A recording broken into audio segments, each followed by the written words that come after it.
Deuteronômio capítulos 17 e 18. Nunca sacrifiquem ao Senhor seu Deus bois ou ovelhas doentes ou defeituosos, pois esse tipo de oferta é detestável para ele. Quando vocês começarem a viver nas cidades que o Senhor seu Deus lhes dá, poderá acontecer de um homem ou uma mulher do povo fazer algo mal aos olhos do Senhor seu Deus e quebrar a aliança. Pode ser que essa pessoa sirva outros deuses ou adore o sol, a lua, ou qualquer das estrelas, o exército do céu, algo que eu proibi expressamente. Quando ficarem sabendo disso, façam uma investigação cuidadosa. Se for verdade que se fez tal coisa detestável em Israel, levem o homem ou a mulher que cometeu esse ato perverso até as portas da cidade e executem essa pessoa por apedrejamento. Jamais executem alguém com base no depoimento de apenas uma testemunha. Deve sempre haver 2 ou 3 testemunhas. As testemunhas jogarão as primeiras pedras e em seguida todo o povo participará da execução. Desse modo, vocês eliminarão o mal do seu meio. Se um caso muito difícil de resolver chegar a um tribunal local, como por exemplo, uma decisão sobre que tipo de homicídio aconteceu, ou entre diferentes ações judiciais, ou entre tipos diferentes de agressão, levem esse caso ao lugar que o Senhor seu Deus escolher. Apresentem o caso aos sacerdotes levitas ou aos juízes que estiverem de serviço na ocasião, e eles ouvirão o caso e declararão o veredito. Executem o veredito que eles declararem no lugar que o Senhor escolher. Façam exatamente o que eles mandarem. Depois que eles tiverem interpretado a lei e declarado o veredicto, executem em sua totalidade a sentença que eles pronunciarem. Não façam modificação alguma.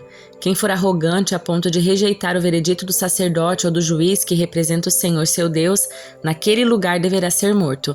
Desse modo, vocês eliminarão o mal do meio de Israel.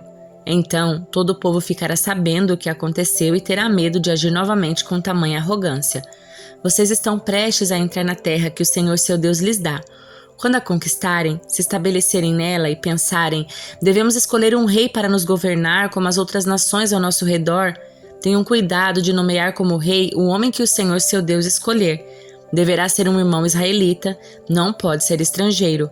O rei não terá muitos cavalos, nem enviará seu povo ao Egito para comprar cavalos, pois o Senhor lhes disse: jamais voltem ao Egito. O rei não tomará para si muitas esposas, pois elas afastarão seu coração do Senhor. Também não acumulará para si grandes quantidades de prata e de ouro.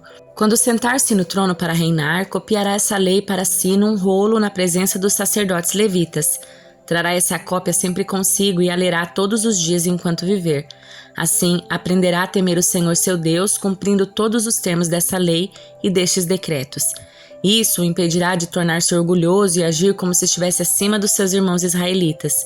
Evitará também que ele se desvie, por menos que seja, destes mandamentos, e garantirá que ele e seus descendentes tenham longos reinados em Israel.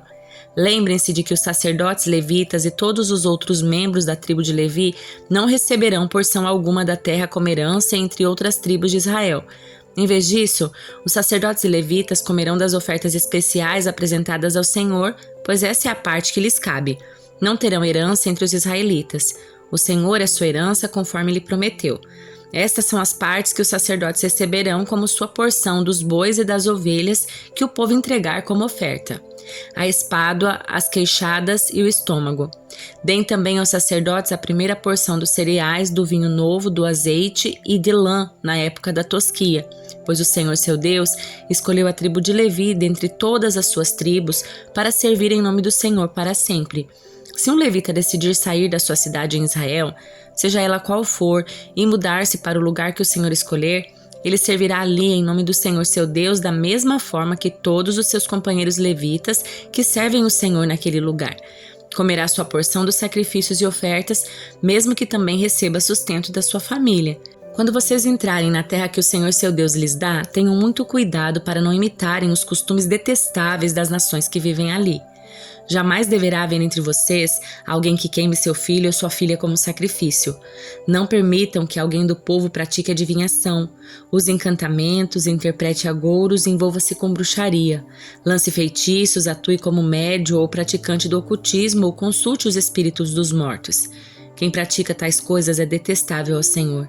É justamente porque as outras nações praticam essas coisas detestáveis que o Senhor seu Deus as expulsará de diante de vocês. sejam inculpáveis perante o Senhor seu Deus.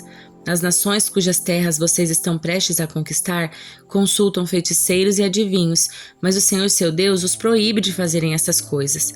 O Senhor seu Deus levantará um profeta como eu do meio dos seus irmãos israelitas. Deem ouvidos a ele, pois foi isso que vocês pediram ao Senhor seu Deus quando estavam reunidos ao pé do monte Sinai. Disseram: não iremos mais ouvir a voz do Senhor nosso Deus, nem ver este fogo ardente, pois morreríamos. Então o Senhor me disse: eles estão certos, levantarei um profeta como você do meio dos seus irmãos israelitas, e porei minhas palavras em sua boca, e ele dirá ao povo tudo o que eu lhe ordenar. Eu mesmo pedirei contas de qualquer um que não ouvir as mensagens que o profeta proclamar em meu nome. Mas o profeta que tiver a presunção de falar em meu nome algo que não lhe ordenei, ou que falar em nome de outros deuses, será morto. Talvez vocês se perguntem: como saberemos se uma profecia vem do Senhor ou não? Se o profeta falar em nome do Senhor, mas suas previsões não acontecerem nem se cumprirem, vocês saberão que a mensagem dele não vem do Senhor. Esse profeta presumiu arrogantemente que falava em meu nome, e vocês não precisam temê-lo. Livro de Jó, capítulo 12. Então Jó falou novamente: vocês de fato sabem tudo, não é? Mas quando morrerem, a sabedoria morrerá com vocês. Pois bem, eu também sei algumas coisas e vocês não são melhores que eu. Qualquer um sabe aquilo que me disseram. Meus amigos, contudo, riem de mim, pois clamo a Deus e espero uma resposta. Sou justo e íntegro e, no entanto, eles riem de mim. Quem está tranquilo zomba de quem sofre, dá um empurrão em quem tropeça. Os ladrões, porém, são deixados em paz, e os que provocam a Deus vivem em segurança, embora Deus os mantenha sob o seu poder. Pergunte aos animais e eles lhes ensinarão. Pergunte às aves dos céus e elas lhes dirão. Fale com a terra e ela o instruirá. Deixe que os peixes do mar o informem, pois todos eles sabem que meu sofrimento veio da mão do Senhor. Em suas mãos está a vida de todas as criaturas e o fôlego de toda a humanidade. O ouvido prova as palavras que ouve, assim como a língua distingue os sabores. A sabedoria pertence aos idosos e o entendimento aos mais velhos. Em Deus, porém, estão a sabedoria e o poder. A ele pertencem o conselho e o entendimento. Ninguém pode reconstruir o que ele derruba. Ninguém pode libertar quem ele aprisiona. Se ele retém a chuva, a terra se transforma em deserto. Se ele libera as águas, há inundações em toda parte. Sim, a ele pertencem a força, a sabedoria.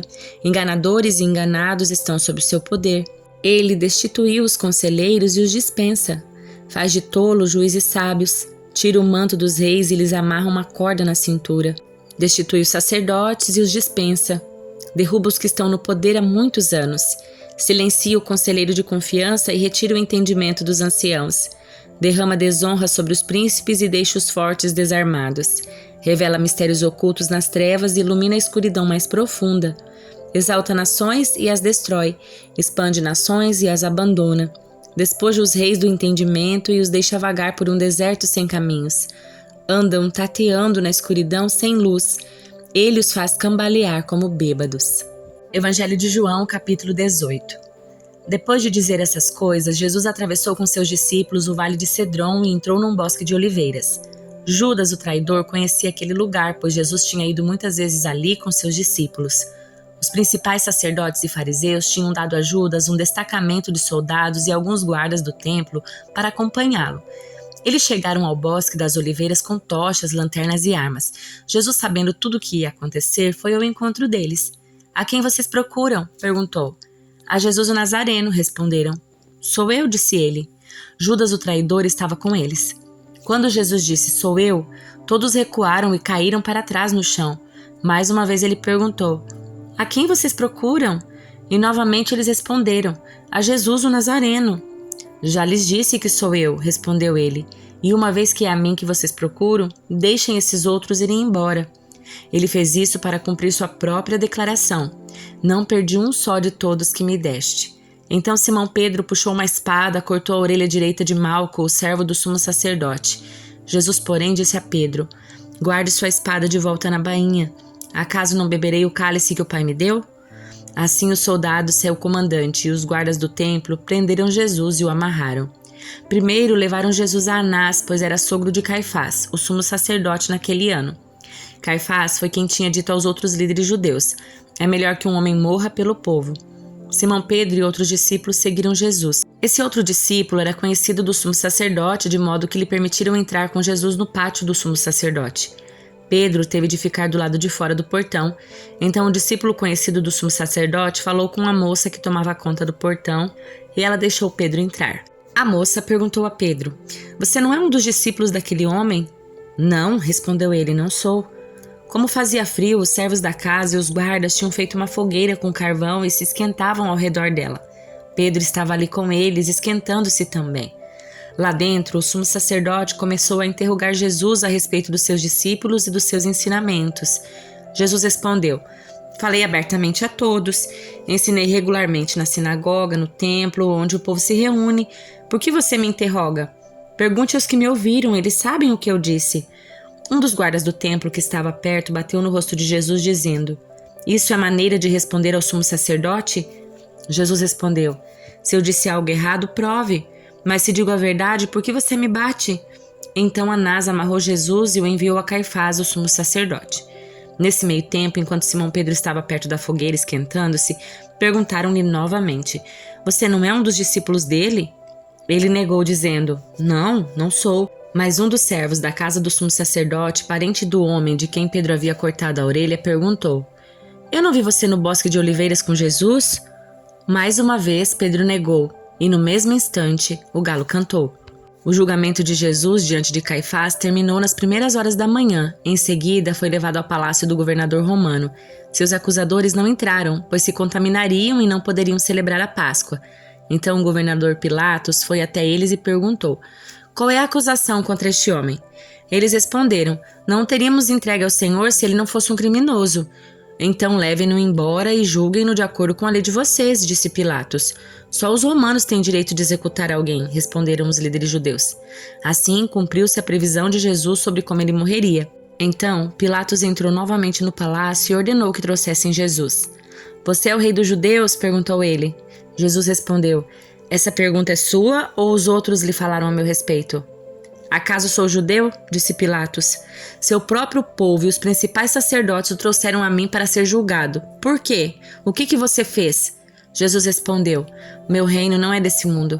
Se fosse, meus seguidores lutariam para impedir que eu fosse entregue aos líderes judeus. Mas meu reino não procede deste mundo." Pilatos disse: "Então você é rei?" "Você diz que sou rei", respondeu Jesus. "De fato, nasci e vim ao mundo para testemunhar a verdade. Todos que amam a verdade ouvem a minha voz."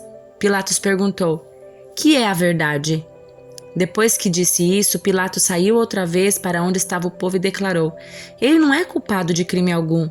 Mas vocês têm costume de pedir que eu solte um prisioneiro cada ano na Páscoa. Vocês querem que eu solte o rei dos judeus?" E eles, porém, gritaram: "Não, esse homem não. Queremos Barrabás." Esse Barrabás era um criminoso.